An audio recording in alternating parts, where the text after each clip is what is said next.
Shalom Bapak Ibu yang dikasihi Tuhan.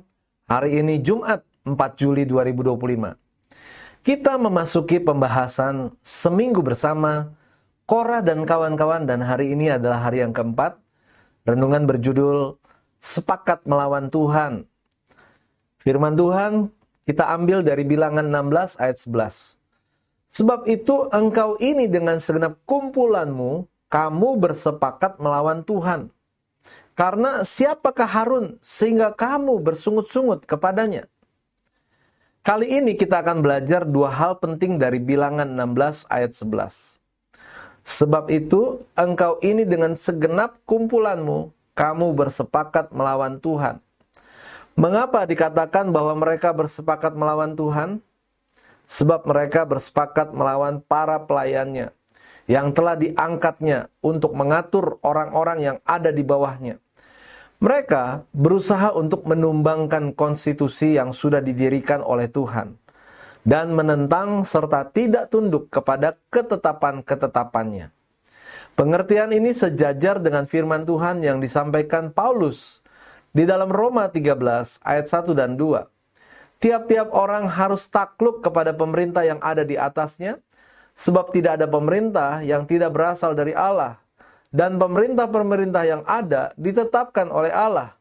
Sebab itu barang siapa melawan pemerintah, ia melawan ketetapan Allah, dan siapa yang melakukannya akan mendatangkan hukuman atas dirinya. Seharusnya orang-orang seperti Korah dan kawan-kawannya menyadari akan hal ini. Tetapi keinginan yang kuat telah membutakan mata hati mereka, sehingga mereka nekat berbuat seperti itu. Karena siapakah Harun sehingga kamu bersungut-sungut kepadanya? Apa pelanggaran Harun? Apa yang telah diperbuatnya? Seperti yang diungkapkan Aben Ezra, bahwa ia tidak dapat didakwa dengan kesalahan seperti itu. Ia tidak mengambil jabatan imam besar bagi dirinya sendiri. Tuhan memanggilnya untuk jabatan itu dan menempatkannya di sana. Harun dan Musa memang kakak beradik. Namun untuk masalah jabatan imam besar, tidak ada kong kali kong di antara mereka. Bagaimana mungkin mereka berani main-main untuk jabatan sepenting itu di hadapan Tuhan? Seluruh orang Israel juga tahu bahwa ketetapan mengenai jabatan Harun diberikan oleh Tuhan melalui Musa. Setelah Musa bertemu dengan Tuhan, Harun hanyalah pelayan Tuhan, dan dalam hal ini sama sekali tidak dapat disalahkan.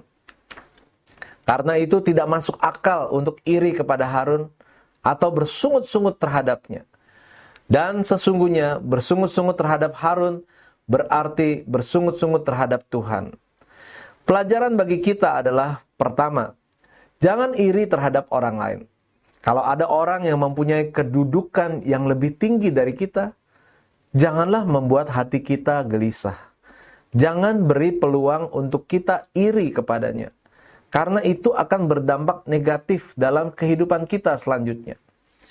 Kedua, berpikir positif saja.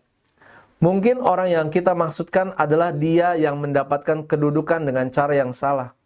Anggaplah bahwa Tuhan sabar terhadap orang tersebut, sebelum akhirnya akan dia hukum jika orang itu tidak bertobat.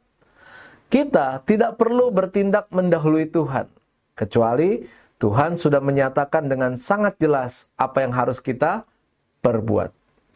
Ketiga, jangan bersepakat melawan otoritas yang ada di atas kita. Di keluarga ada orang tua, di tempat kerja ada pimpinan, di gereja ada hamba Tuhan. Jangan bersepakat melawan mereka. Sebab itu artinya bersepakat melawan Tuhan.